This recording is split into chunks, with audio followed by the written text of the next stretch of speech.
তো। এটা তো বাংলাদেশের লোক এখন বিপদে পড়ছে তো, কারণ এদেরকে ধাক্কা দিলে ফ্যাসিস্ট এসে পড়ে, পাশে ভারত উকি ঝুঁকি মারতেছে, আসে পড়ে। এই জন্য তো ধাক্কাও দিতে পারতেছে না, তাদের গিলতেও পারতেছে না। এ কেমনে, হেরা কারা, হেরা কারা? তারা তো এই সংবিধান বলেন সংস্কারের কোনো ম্যান্ডেটই তো নাই এই অন্তর্বর্তীকালীন সরকারের।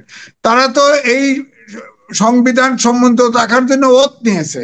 তারা তো যেহেতু সংস্কারে হাত দিছে, তাদের তো আপনার উপদেষ্টা পদই নাই, ওত ভঙ্গ করে ফেলছে। ভারত উকিঝুঁকি মারছেন, সরকার সংস্কার করতে চাচ্ছেন এবং রাজনৈতিক দলকে বাইরে রেখে সংস্কার করতে চাচ্ছেন। সংস্কারে সাধারণ মানুষের আসলে নিয়ে প্রশ্ন, নির্বাচন, বিএনপি এবং রাজনৈতিক দল চাচ্ছে নির্বাচন, সরকার সংস্কার কতদূর এবং আমলাতান্ত্রিক জটিলতায় ইউনূস সরকার, সবকিছু মিলিয়ে একটি হজা বরল অবস্থা। ভাই, আজকে খুব একটা আলোচিত বিষয় হলো এরকম যে আমরা দেখলাম যে একটা ঐক্য, নির্বাচন এবং সংস্কার, এই তিনটা বিষয়ের উপর একটা সেমিনারের মতো হয়েছে। আজকে সারাদিনই হয়েছে এবং এটা বোধ কালকেও হবে। প্রধান উপদেষ্টা নিজেও সেখানে কথা বলেছেন এবং এখানে বারবার যে কথাটা বলা হয়েছে যে সংস্কার করতে হবে ঐক্যবদ্ধভাবে এবং সংস্কারের পর নির্বাচন হবে। তার মানে এখানে তিনটা প্রসঙ্গ এসেছে। একটা হলো সংস্কারের ঐক্য এবং সংস্কারের পর নির্বাচন। এই যে ধারাবাহিকতার কথা বলা হচ্ছে, আমার দুটো প্রশ্ন আপনার কাছে, আপনি একবারই উত্তর দেন। এক নম্বর হলো, এই ঐক্যর মাধ্যমে সংস্কারটা কি সেরকম বাস্তবতা আমাদের এখানে আছে? এবং নির্বাচনের আগে শর্ত হিসেবে সংস্কারটাকে জুড়ে দেওয়াটা কি আপনার কাছে গ্রহণযোগ্য মনে হয় কিনা? ধন্যবাদ আপনাকে। ছাত্র আন্দোলন হয়েছে শুরুর থেকে, যতগুলো 6 দফা, 11 দফা, 1 দফা, কোথাও কিন্তু সংস্কার নামে ছিল না। প্রথম দিকে ছিল কোটা সংস্কার, পরে এটা অন্তর্বর্তীকালীন সরকারের মুখ থেকে, এবং পরে বৈষম্য বিরোধী ছাত্ররা এই সংস্কার প্রশ্ন উত্থাপন করেছে, সেখানে রাজনৈতিক দলগুলো এটাকে সম্মতি দিয়েছে। কিন্তু যেটা বলা হচ্ছে যে ঐক্য, হ্যাঁ, বাংলাদেশের সব জনগণ, রাজনৈতিক দল ঐক্যবদ্ধ আছে ফেসিবাদ বিরুদ্ধে। যেমন ধরেন 10 তারিখে নূর হোসেন দিবসে যখন শেখ হাসিনা বলল ট্রাম্পের ছবি নিয়ে মিছিল করো, তখন কিন্তু সবাই এটাকে প্রতিহত করেছে। তো এর তো ফেসিবাদের বিরুদ্ধে ঐক্য, কিন্তু সংস্কারের জন্য যদি ঐক্য, সেই ট্রেন মিস করে ফেলেছে অন্তর্বর্তীকালীন সরকার। শুরুর থেকে এটা আগে তাদের সাথে, তাদেরকে অন্তর্ভুক্ত করে তাদের সাথে, রাজনৈতিক দলের সাথে আপনার ঐক্যবদ্ধ হয়েই এই সংস্কারটা যদি করা হতো, তাহলে কিন্তু সংস্কারটা হতো। কারণ হচ্ছে যে আপনি দেখেন প্রত্যেকটা সংস্কার কমিশনে কোনো রাজনৈতিক দলের প্রতিনিধি নাই, তারা নিজেরা করছে, একটা একটা করে সংস্কার করছে। আগে 6টা করলো, এরপরে আরো 6টা, প্রায় 11টা সংস্কার। এবং এই সংস্কার যে করতেছে, এই সংস্কার তো ফাইনালি নির্বাচন হবে, পার্লামেন্ট হবে, সেখানে অনুমোদন না হলে এটার কোনো, এই সংস্কারের কোনো অর্থ নাই, এটা বাতিল। তো কারণ হোসেন মোহাম্মদ এরশাদের সময় সংস্কারের প্রস্তাব ছিল, শাহাবুদ্দিনের সময় সংস্কারের প্রস্তাব ছিল, এবং 111-এর সময়ও সংস্কারের প্রস্তাব ছিল অনেক, কিন্তু সেটা কিন্তু কোনো সরকারই সেটা অনুমোদন করে নাই। সুতরাং এই সরকার, অন্তর্বর্তীকালীন সরকার, রাজনৈতিক দলগুলোকে দূরে রেখে যে সংস্কার করছে, এটা তো আমার তো মনে হয় না নির্বাচনে সরকার, যে সরকারি ক্ষমতায় আসুক, তাদের এই সংস্কার অনুমোদন করবে, সেরকম মনে হচ্ছে না। কারণ ইতিমধ্যেই আপনার রাজনৈতিক দলগুলোর মধ্যে কিন্তু এই অন্তর্বর্তীকালীন সরকারের দূরত্ব তৈরি হয়ে গেছে। সুতরাং এখন এই মুহূর্তে আর এই সংস্কারের জন্য ঐক্য, এটা সম্ভব না। এখন সংস্কার প্রস্তাব নেবেন, প্রস্তাব নিয়ে 6টা কমিশনের প্রধানকে নিয়ে প্রফেসর ইউনূস বসবেন, বিরোধী দল মনে হবে আজিব যে সম্মতি দিয়ে আসবেন। এত সহজ না বিষয়টা, এত সহজ না। সুতরাং এটা হবে না, কারণ অনেক জায়গায় রাজনৈতিক দলের ভিতরে মতবিরোধ আছে।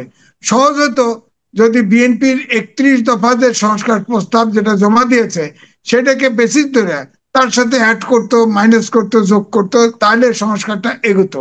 কিন্তু এখন সংস্কার এগোবে না, আমার মনে হয় সংস্কার হবে না।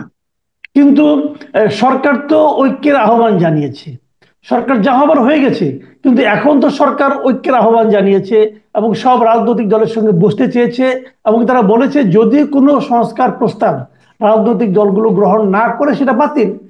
তাহলে না একটা মিনিমাম পয়েন্টে সংস্কার হওয়ার কি কোনো সম্ভাবনা আপনি দেখছেন না? না, মিনিমাম যেটা ধরেন বড় দল বিএনপি বলেছে নির্বাচন কেন্দ্রিক যতটুকু সংস্কার দরকার ওটুকু সংস্কার করে আপনার নির্বাচনে যাওয়া উচিত। এখন এইখানেই ঐক্যবদ্ধ কেমনে হবেন বলেন? জামাতে ইসলাম সেকেন্ড বড় দল, তারা বলতেছে আনুপাতিকারে নির্বাচন চাই। বিএনপি বলছে যে আগে যেভাবে নির্বাচন হয়েছে ওয়েস্টমিনস্টার সিস্টেমে সেইভাবেই চাই। ধরেন এই দল ঐক্যমত হলো না, কি করে ঐক্যমত করবে? তাহলে কি সংস্কার ছাড়া নির্বাচনে যাবে? এটা কিন্তু ভাবতে হবে। এই জন্য তাদের প্রতিনিধি থাকলে এটা কিন্তু এই সংস্কারকে তারা অন করতো। এখন তো অন করতেও পারে, নাও পারে। আর তারপরে ইগোর প্রশ্ন হয়ে গেছে, তো রাজনৈতিক দলকে বাদ দিয়ে আমার কথা আমি কব, তো খালি হুনায় লব। এরা এরা কারা? এরা কারা? এদের কথা হুনাবে বাংলাদেশের রাজনীতিবিদদের? আরে রাজনীতিবিদরা এগুলো যে ক্ষমতায় আসবে ইলেকশনের মাধ্যমে, জনপ্রতিনিধি পার্লামেন্টে পাশ করলে সংস্কার হবে, পাশ করার আগে তো হবে না। এটা তো যদি এইভাবে রাজনৈতিক দলগুলোকে বাদ দিয়ে সংস্কার করে, এটা যৌক্তিক হলেও ফেলে দিবে। রাজনৈতিক দল নেতাদের আমরা ভালো বুঝি, ফেলে দিবে। তাহলে কি সংস্কার সেই করতে হবে। আশঙ্কাটাই সত্য হচ্ছে যে এতদিন বলা হচ্ছিল যে 52 বছরের পলিটিক্যাল পার্টিগুলো কোনো সংস্কার করে নাই, এই জন্য তাদের সংস্কার করতে হচ্ছে? তো আপনার কথা থেকে তো সেই ধরনের ইঙ্গিত পাচ্ছি যে পলিটিক্যাল পার্টিগুলো আসলে সংস্কারের জন্য খুব একটা আগ্রহী না। তাহলে কি সেটাই না, সত্য হচ্ছে? না, পলিটিক্যাল পার্টি সংস্কারের জন্য আগ্রহী কিন্তু যথেষ্ট না।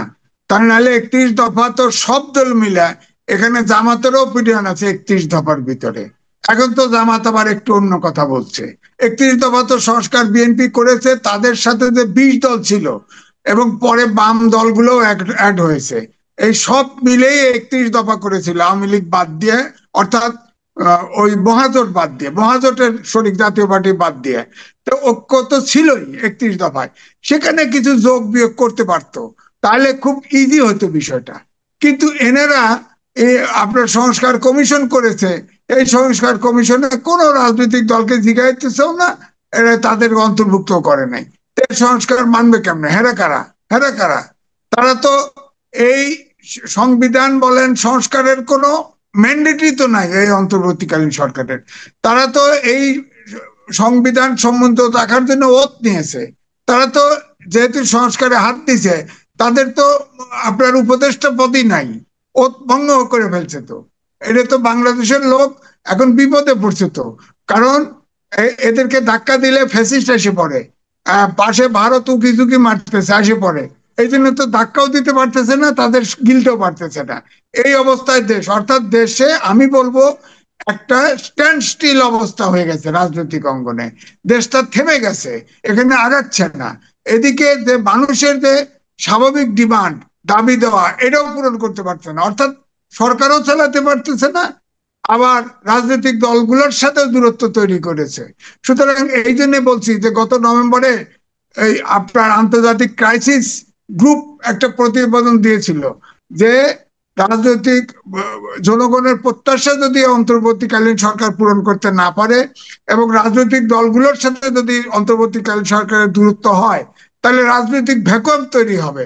সেই ভ্যাকুয়াম সেনাবাহিনী পূরণ করবে। পরিষ্কার লেখছে, আমাদের বাংলাদেশের পত্রিকা ছাপা হয়েছে। আমরা তো মনে হয় দেশটাকে সেই দিকেই ধাক্কা নিচ্ছে এই অন্তর্বর্তীকালীন সরকার। কারণ অন্তর্বর্তী সরকারের কারো কথার মিল নাই তো। প্রধান উপদেষ্টা এক কথা বলে, আগে বললো যে 26-এর প্রথম দিকে নির্বাচন হবে, 25-এর শেষে অথবা 26-এ। আজকে আবার উপদেষ্টা একটু ভিন্ন ভাষায় কথা বললেন। আবার ফের অন্য অন্য উপদেষ্টা এক একজন এক এক রকম কথা বলে। তাদের সাথেই তো কোনো আপনার উপদেষ্টার মধ্যেই তো আন্ডারস্ট্যান্ডিং এর অভাব। তাহলে আপনি দেশের সাথে রাজনীতি করবো কি করে? তাহলে আপনি সমাধানটা কোথায় দেখছেন? তাহলে কি হবে সামনে?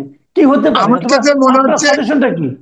আপনার সাজেশন আমার কি? সাজেশন হচ্ছে এখন সবগুলো দল নিয়ে রাউন্ড টেবিলে বসায়, ইমিডিয়েটলি বসে তাদের মতামত নিয়ে বিএনপির 31 দফাকে বেসিস ধরে, আপনার সংস্কার কমিশন যা রিপোর্ট দেয় ওদের বেসিস ধরে যদি বসে, হয়তো 2 দফা 4 দফা 5 দফা বসলে একটা সমাধান হতে পারে, কিন্তু রাজনৈতিক দলকে দূরে রেখে কোনো সমস্যার সমাধান হবে না। শেষ পর্যন্ত সবার, অন্তর্বর্তীকালীন সরকার বলেন, রাজনীতি বলেন, সবার হাতছাড়া হয়ে যাবে দেশটা, আমার কাছে মনে হচ্ছে। অনেক ধন্যবাদ জনাব এম এ আজিজ আপনাকে। আমার দর্শক যারা আছেন তারা নিশ্চয়ই শুনলেন যে সিনিয়র সাংবাদিক এম এ আজিজের বিশ্লেষণ, এবং উনি কিন্তু এখানে খুব সুখকর কোনো দৃশ্য দেখতে পাচ্ছেন না সামনে। প্রিয় দর্শক, আপনাদের কাছে অনুরোধ থাকবে আপনারাও আপনাদের মতামত কমেন্টে লিখুন, এবং আজিজ ভাইয়ের সঙ্গে যে সমস্ত বিষয়ে আপনার দ্বিমত পোষণ করেন সেগুলো আমাদের লিখে জানান। আমরা পরবর্তীতে হয়তো এগুলো নিয়ে ওনার সঙ্গে আবার বসতে পারবো। সবাই ভালো থাকবেন। আজ এ পর্যন্তই। আল্লাহ হাফিজ। জি, আপনাকে ধন্যবাদ।